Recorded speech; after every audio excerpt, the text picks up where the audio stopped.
Ah, kukwento ko lang sa inyo noong 2009. Hindi pa ako considerado. Nagsimula na tayo mag-dental insurance. Pero mga later part ng 2009, hindi dito yung na tayo. And then, noong 2010, nung kumagpidato tayo na konsyal, tayo po'y papalad na nanalo. Sa tulong din naman, siyempre, sa tulong ninyo, tayo ay nakatisot. Bagamat ko ay independent naman. Ngayon, sa 2025, at 15 years na tayo nag-dental vision. Tuloy-tuloy lang na. More or less, siguro 14 years o 15 years na libre bunot ng Philippines. Siguro napapalitaan nyo. Ang hindi ninyo alam, marahil, yung ginagawa kong pag-dental mission, yung ginagawa kong pagtulong sa inyo, ang libre bunot, ay para sa sarili ko. Sa loob-loob ko, tuwing ako'y kakandidato, sure. Ayan yung aking, kumbaga, self-interest. Pero ngayon, nais kong i-announce sa inyo na no longer I, but Jesus Christ ang maitataas tuwing tayo ay magdedental. Sapagkat, sasamantalahin ko yung pagkakataon na bago tayo maglibreng puno, ay iahayag ko yung mensahe ng Panginoon Jesus. Ano po yung mensahe ni Jesus Cristo? Ano yung mensahe niya? Yung alam ko na. Marami siyang message. Pero ang gusto natin sabihin, pag-ibig sa kapwa. Ang pinapasabi ng Panginoon Jesus, ibigin natin ang ating kapwa gaya ng sa sarili. Ngayon, pinapasabi ng Panginoon Jesus na love your enemies. Tinawag mo pang enemy, no? Tapos ibigin mo. Parang ang OA, no? Pero ayan yung pinapasabi ng Panginoon.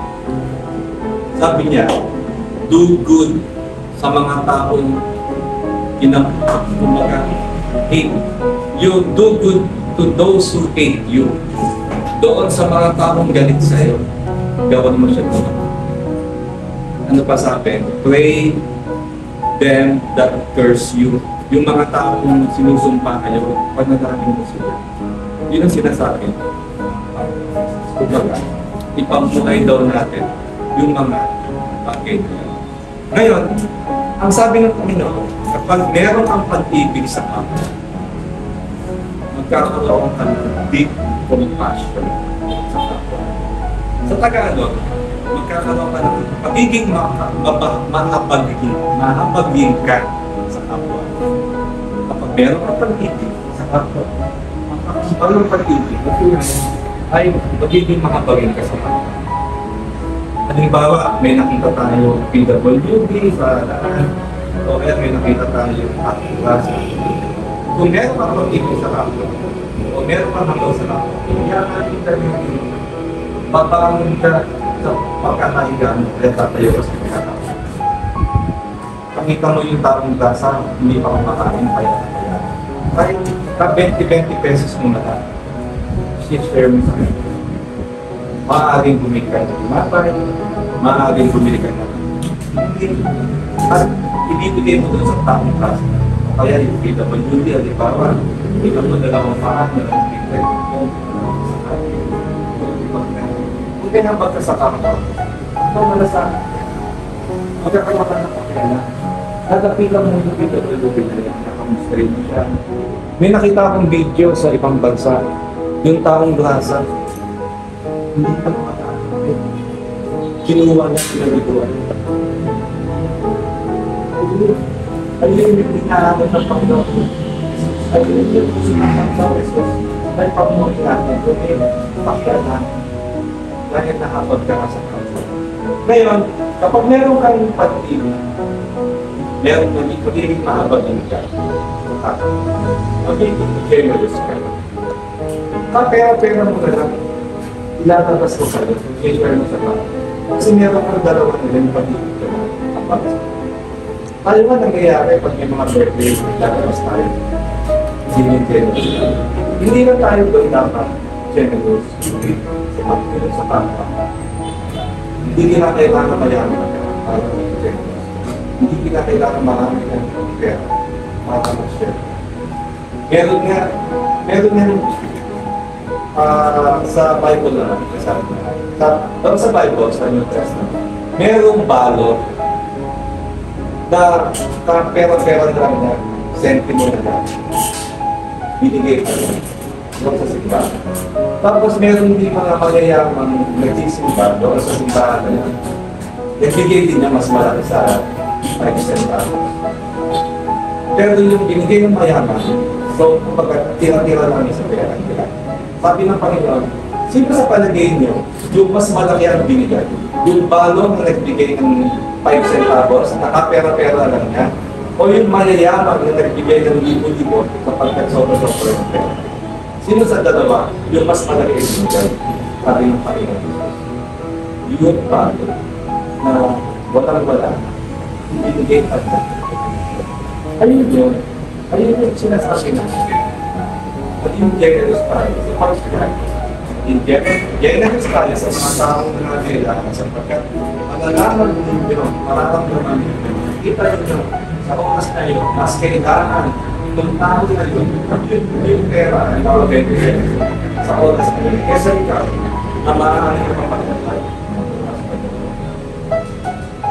Ngayon, kung meron kayong tatlo na yun, kung meron kang pag-ibig sa kapwa, kung meron kang abahan, kung naging generous ka sa kapwa mo, German, sinisiguro ka sa'yo, magkakaroon ka ng joy sa'yo.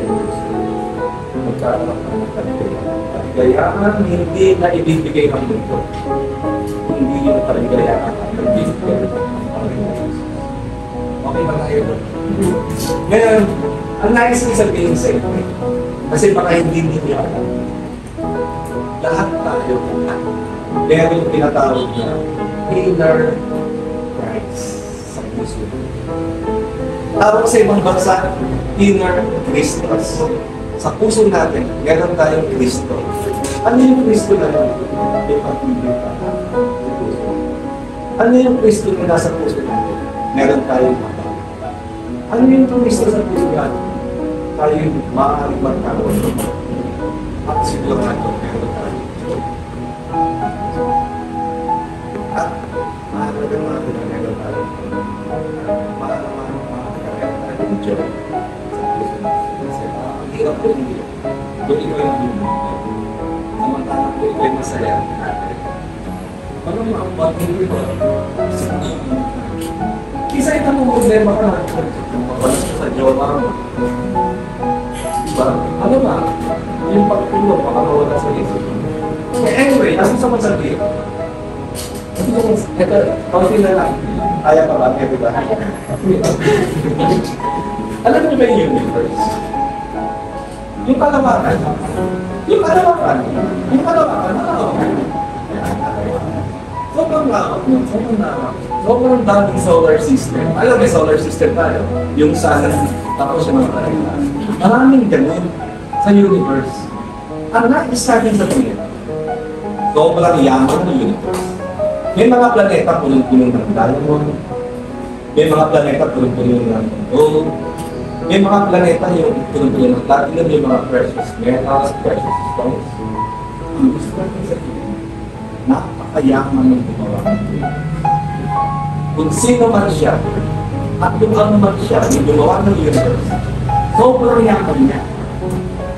At gusto ko sabihin sa inyo, yung gumawa ng universe, sobrang galang. At gusto ko sabihin sa inyo, kaya niya ginawa yung universe, kasama ng planeta at mga tao. Simulan sa pagpapagamit ng video. Okay? Okay ba tayo? Nais-tuloy namin sa inyo. Imposible hindi niya tayo pagpalagi. Tayo pagkatayo na kasama. Yung nakatira sa mundo.